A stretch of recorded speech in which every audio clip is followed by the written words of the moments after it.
If you struggle with shyness or social anxiety, check out our free No BS training course with actual useful advice you can do from home. None of that just get out there nonsense. The link is in the description below. For now, let's get to today's question. The question, can we never overcome shyness and quietness around new people once we are grown adults? Answer by Jacob Bobby. My view is that a person determined to be outgoing and extroverted can bring about the required changes. It may not come naturally, but initially you will have to make that effort. Over time, some traits become part of you.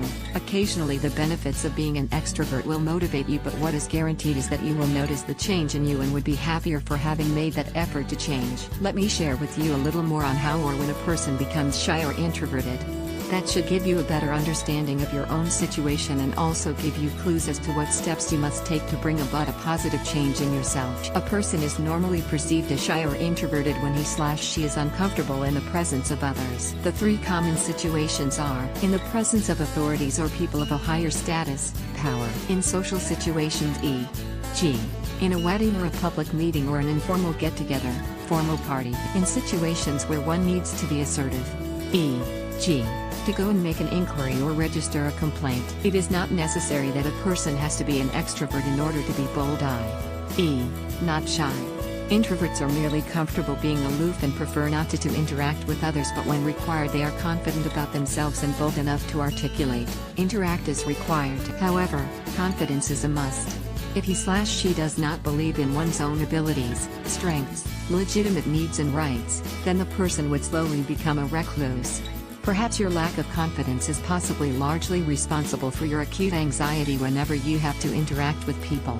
Your lack of confidence could also be due to low self-esteem or some traumatic experiences or some bitter criticism. I also suggest that you work on your conversational skills and learn the art of asking open-ended questions that elicit a more elaborate response than a mere yes or no response from those you interact with. You must also practice the art of responding with at least a couple of sentences when responding to others. Learning to compliment people and giving them genuine appreciation will enable you to get others to respond positively to you. The following tips could also be useful for you. When in a group you will find some natural extrovert coming up to you and striking a conversation.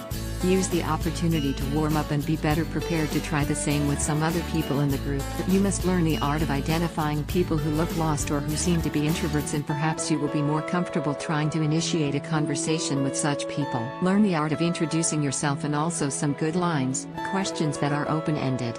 Be careful not to be too aggressive with a response that runs counter to the opinions/views of the person you are interacting with has. Also find polite ways of excusing yourself from a conversation so that you can move on if bored or if you want to interact with others. I would also urge you to also go through my answers to similar queries raised in this forum by clicking on the links below. Jacob Bobby's answer to how can I save myself from low self-esteem? Jacob Bobby's answer to what are the best options for increasing self-confidence? Jacob Bobby's answer to is there any problem in being an introvert? Answer by L.A. Chapo. Excuse my sort of bad manner in saying hell no.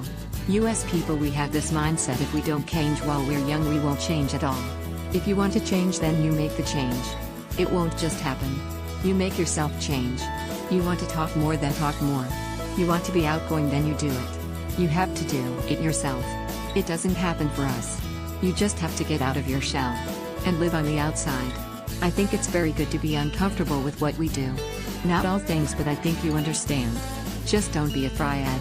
Everyone has their weakness, and it's that weakness you can change into a strong point. Good luck.